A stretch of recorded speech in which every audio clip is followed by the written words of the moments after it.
Hello guys, welcome to Smart, Intellectual, Knowledgeable African. I'm S.I.K.A. Before I start today's episode, let me invite you to click on the subscribe button and to also activate the ring bell so that you do not miss out on the latest episode. Unemployment in Africa is rather high among the youth and also among women. When looking at the percentage or the number of the active population, we come to the conclusion that those facing unemployment the most are actually the youth, both young men and young women. And in a continent where it is actually said that the youth are the leaders of tomorrow, it is quite concerning. But let's look at the reason that might actually explain such a low level of employment among young people.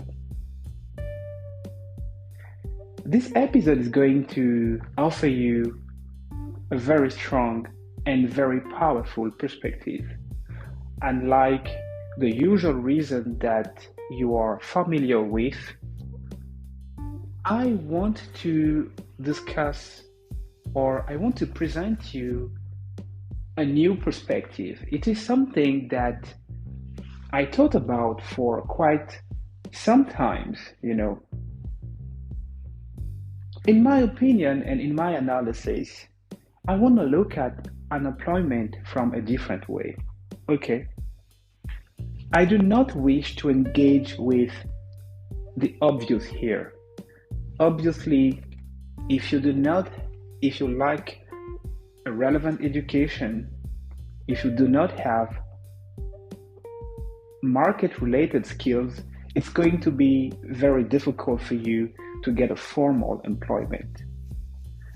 But in this episode, I would like to put you in a situation where we are in a scenario where we have people, young people, highly equipped, well-trained, with on-demand market skills to actually secure formal employment within their industry. So, in that kind of scenario, in my opinion, there is a strong deterrent in actually helping young people finding a good job or actually finding the job that they deserve. This can sound crazy. I know. This can sound crazy, but remember, this podcast is about powerful perspective, and I want to stimulate us a bit. Have you ever considered the recruitment process as one of the reasons why it is so difficult for young people, especially, to get a job? Have you considered it? Have you ever fathomed a situation where you have the right skills, but you are in a position where you feel like the recruitment process is not adequate? It is not beneficial to you. Let me give you a few scenarios here. Scenario one, you have a situation, where you are coming out of university, freshly graduate, and you find yourself in an environment where, in order for you to secure an internship, I'm talking about an internship, the market wants you to provide proof of at least 1 or 2 years of experience. So, in this kind of scenario, your reason for being unemployed is not because you do not have the proper training. It is not because you lack a proper education.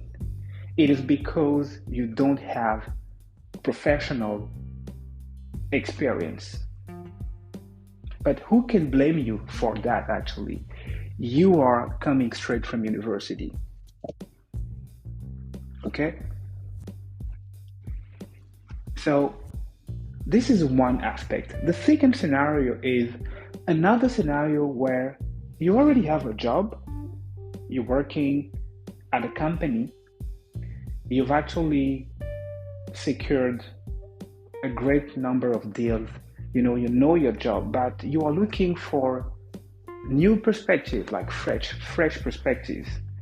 And after working hours, in your personal time, you're browsing on the internet and you see a couple of interesting positions, and you check the job descriptions and they all match your current skills.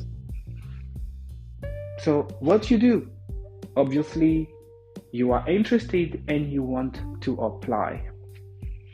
But looking at the online portal platform, the hiring process sometimes it's a 10 steps process. They're going to ask you countless amount of information, sometimes information and details that has nothing to do with the job you're applying for. Sometimes they're going to even ask you hiring questions online that they're also going to ask you in the case where you are given an interview. So my question and my analysis here is, yes, of course, we need to separate the various issues around youth unemployment in Africa. But what about the scenario where we already have well-trained, well-educated, and highly skilled young people ready to enter the job market, but unfortunately, the requirements that they are facing are not realistic with the environment in which they've studied?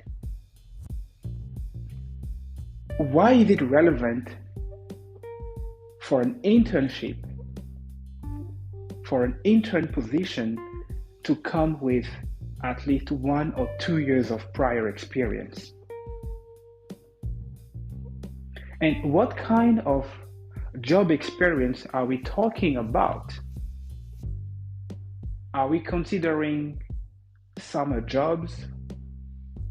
Are we also considering informal jobs that you may have, taken during your academic journey? Like, for instance, you've worked on a couple of projects, unpaid projects. Like, does that count as experience? We need clarity here. They need to clarify. The second problem is those platforms, where as a young man or as a young woman, when applying, they're asking you more than what is necessary.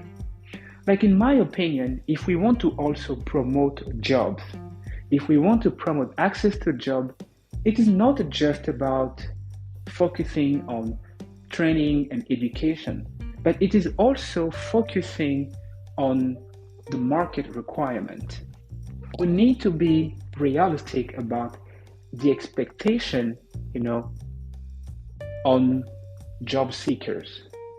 Like, if you are coming freshly from university, you should be in an environment where it is possible for you to apply for an intern position, even for an entry-level position, without prior professional experience. Second, we also need to ask employer and HR firms to start building online platforms that are actually focused on collecting relevant information. In my opinion, as a job seeker, if you are applying for a job, the key informations that they need are the following. They need information about your civil status, maybe the number of dependents that you have, whether you have a disability, it's okay. Second type of key information is your CV. Third type of key information, and this one is even debatable, it's your motivational letter. Other than that, every other kind of information that you have to fill in again in the system is time consuming and it's completely inefficient. And this is my opinion.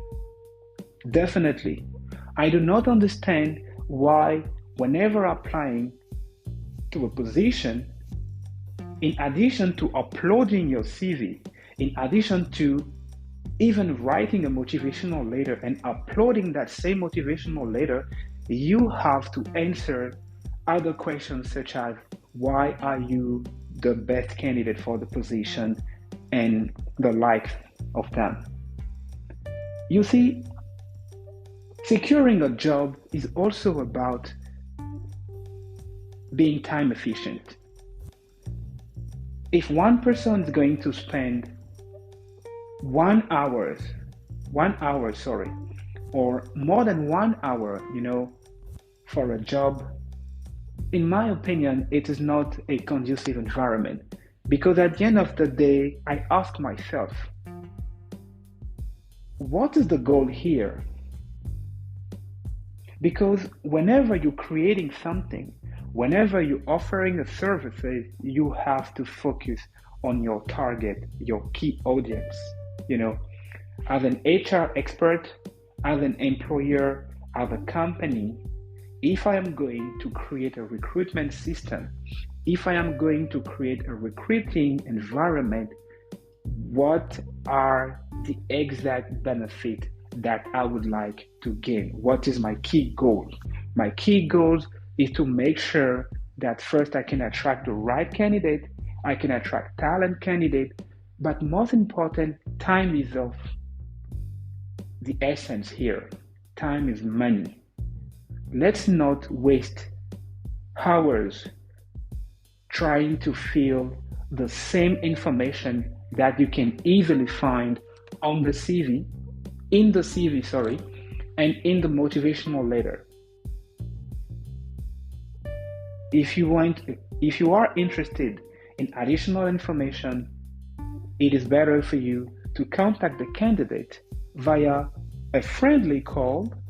It can be a quick call, a quick 5 to 10 minute call to actually hear from them and collect further information.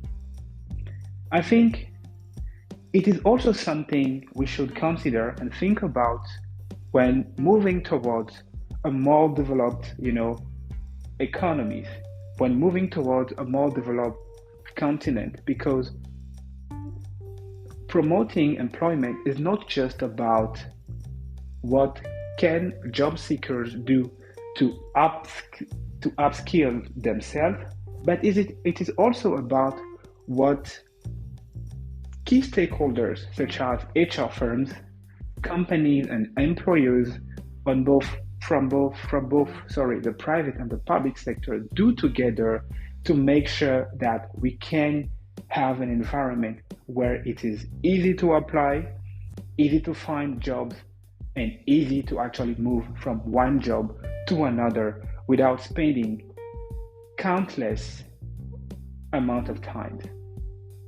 filling information, that are sometimes not necessary.